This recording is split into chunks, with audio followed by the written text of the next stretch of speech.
Dans les hautes montagnes qui s'élèvent au nord de la Mésopotamie, vivait un peuple de bergers appelé les Perses. Pendant des siècles, ce peuple fut soumis par les vastes empires qui dominaient la Mésopotamie. D'abord, ils vécurent sous le joug des violents Assyriens, puis ils furent à la merci des puissants Babyloniens. Mais un jour, vers l'an 550 avant notre ère, un homme courageux et intelligent nommé Cyrus décida de chevaucher avec sa troupe de cavaliers vers la vallée du fleuve Euphrate et de se dresser plein de défis devant les portes de Babylone, qui était alors la ville la plus importante et la plus convoitée de l'époque. Depuis leur haute muraille, les Babyloniens méprisèrent ce petit groupe de guerriers qui prétendaient prendre la ville d'assaut. Cependant, les Perses, menés par leur grand commandant, y parvinrent grâce à leur ruse et à leur courage. Cyrus devint un grand roi, puissant et respecté. Comme il savait combien il avait été difficile pour son peuple d'être soumis à la domination de Babylone, la première chose qu'il fit fut de libérer les autres peuples et de respecter leur religion. Mais en échange, il leur demanda de confier l'administration de leur territoire aux Perses. C'est ainsi que les Juifs purent retourner à Jérusalem et reconstruire le temple de Salomon.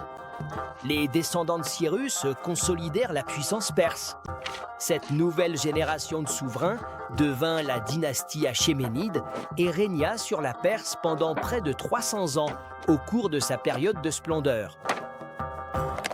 Les Perses pratiquaient le masdéisme, religion adoptée par ceux qui détenaient les enseignements du prophète Zarathustra. Les rois perses interprétaient que, pour multiplier les actions positives, il fallait éviter les combats entre êtres humains. Impossible. Si les humains sont comme des enfants qui se disputent un bonbon. Saviez-vous?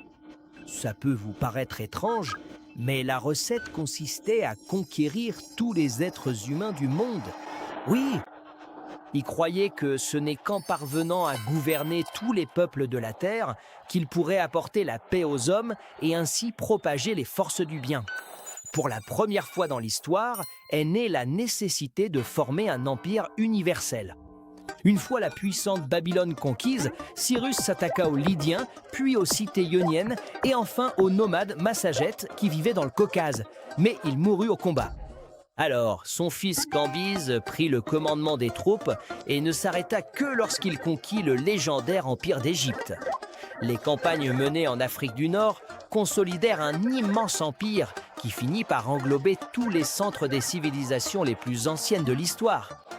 Des années plus tard, de nouveaux souverains continuèrent d'incorporer des territoires à cet immense empire qui s'étendit de l'Égypte jusqu'à l'Inde. Mais loin de se transformer en de cruels tyrans, ces rois perses firent preuve d'une extraordinaire capacité à tolérer tout ce qui leur était différent, intégrant la sagesse et les coutumes d'autres peuples et permettant une immense variété de cultes, de langues et de traditions à travers tout le territoire qu'ils dominaient.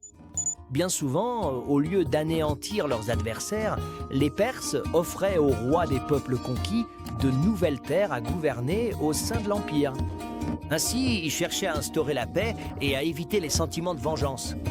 De plus, ils avaient pour habitude de libérer les peuples soumis à l'esclavage, comme ce fut le cas des Phéniciens, qui leur rendirent l'appareil en mettant leur puissante flotte au service des intérêts perses.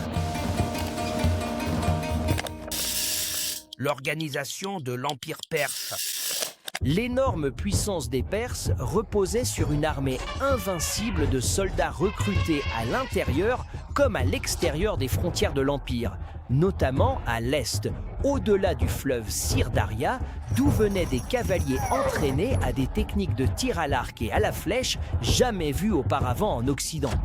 Ces soldats étaient des mercenaires, c'est-à-dire qu'ils combattaient en échange d'une rémunération en argent ou en objets précieux. Mais cela ne posait aucun problème aux Perses, car lors de leur vaste conquête, ils s'étaient emparés de butins considérables. De plus, ils mirent en place un système de contrôle qui, en peu de temps, rendit l'État riche et avec ces richesses, ils construisirent d'immenses villes pleines de luxe, d'ostentation et de grandeur. N'était-il pas tolérant et ne cherchait-il pas à apporter la paix jusqu'aux confins du monde? Ok, tu m'as eu. Évidemment, ils pensaient que répondre la paix n'était pas une tâche gratuite. Alors, ils obligeaient les peuples conquis à payer un tribut en or, en argent ou en pierres précieuses. Pour mieux organiser ce système, ils divisèrent leur empire en 20 immenses provinces appelées satrapies.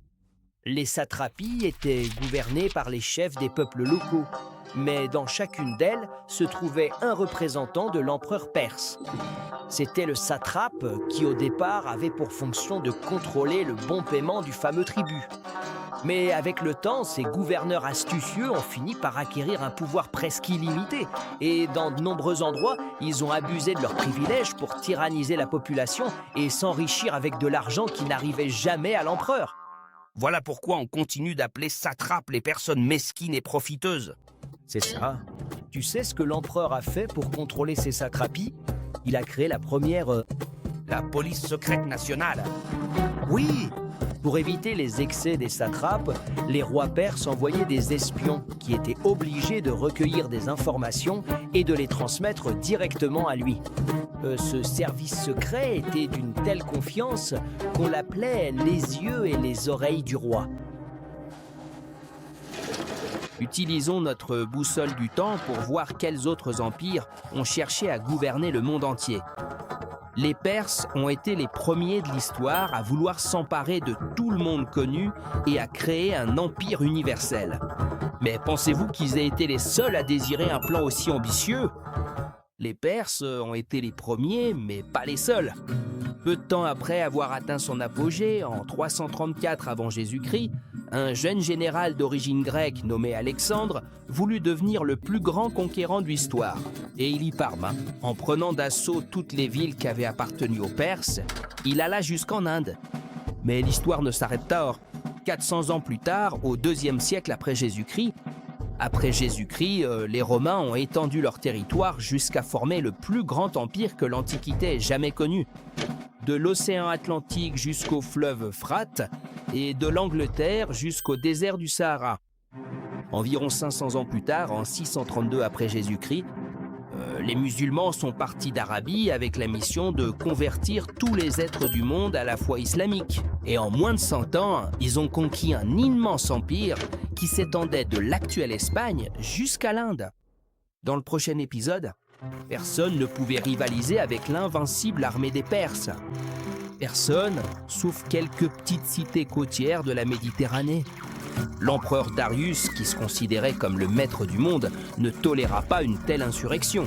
Il ordonna une sévère répression et déchaîna sa fureur conquérante contre la ville même d'Athènes. Et souviens-toi que tout devient étonnant quand on a envie d'apprendre.